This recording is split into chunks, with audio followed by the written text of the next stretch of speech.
Il devait être une zone de transition vers différents centres d'hébergement en Île-de-France. Aujourd'hui, le centre de premier accueil de Paris-Nord sature. Seulement 3 mois après son ouverture, ces 550 places sont prises. Depuis 15 jours, à Porte de la Chapelle, des centaines de migrants vivent dans la rue. Coincé entre l'autoroute et le périphérique nord de Paris se niche un camp de fortune. Ces réfugiés venus en majorité d'Afghanistan et du Soudan vivent à quelques mètres seulement des riverains. Moi, de mon 22e étage, j'aperçois les gens qui dorment là directement à même la rue. Et en plein hiver, là, quand il faisait un froid très vif, j'en étais malade, mais j'ai dit que faire ?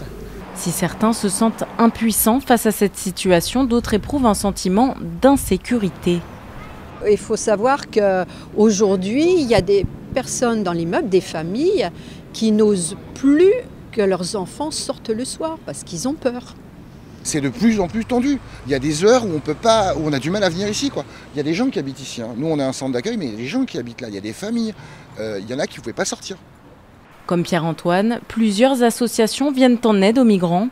Et pour lui, le constat est alarmant. On est exactement dans le type de camp en fait, sur lesquels en fait, ils sont obligés d'aller parce qu'ils n'ont pas forcément de place autre part. À quelques mètres existe pourtant un centre de premier accueil unique en France. Mais ici, 3 mois seulement après son ouverture, ce centre Paris-Nord est déjà surchargé. 100 réfugiés arrivent chaque jour, mais 50 restent à la porte. Alors aux alentours, les camps sauvages se multiplient et l'état sanitaire se dégrade. Tu rentres dans le camp, tu es soigné, tu es dépisté, tu as la gale, donc du coup on va te donner directement des médocs. Mais ceux qui sont dehors, non. Et vu qu'il commence à y avoir de plus en plus de personnes dehors encore une fois, ça commence à redevenir un problème. Touchés par les conditions de vie de ces réfugiés, des riverains se mobilisent. Depuis 3 mois, Marion et les 150 bénévoles du collectif Solidarité Wilson distribuent des petits déjeuners aux migrants. Cette professeure d'espagnol consacre 1 heure tous les matins à la préparation de 15 litres de thé au lait.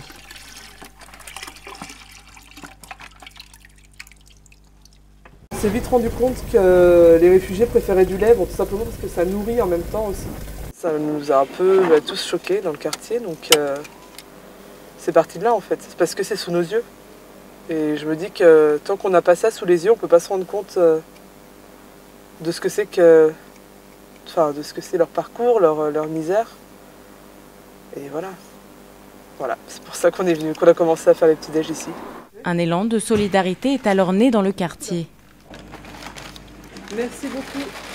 Au début, on n'avait pas ces invendus, on n'avait pas trop osé demander aux commerçants. Et en fait, on s'est rendu compte que les commerçants donnaient avec plaisir tout ce qui ne pouvait pas se vendre. Je ne sais pas si ça va tenir ça.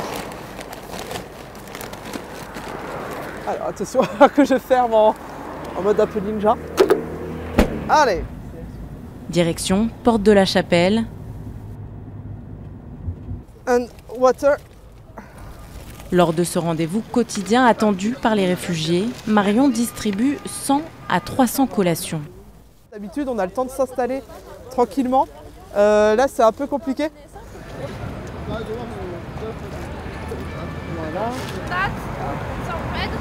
They didn't open today? They don't open? The center? Not open? Non? Malgré ces conditions de vie difficiles, rares sont ceux qui ont des regrets. No, I can't. If I back my country, the government maybe kill me because I am a Christian. I had a job. I had a perfect home. I had a modern automobile car. I love my country, but I hate my government. Yeah.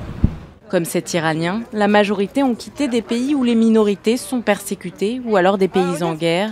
Ces repas sont donc une aubaine pour eux. Mais la distribution peut parfois entraîner des dérives. Lundi dernier, une rixe a éclaté. Aujourd'hui, 200 à 300 personnes vivent toujours dans la rue, aux portes du centre. Oui.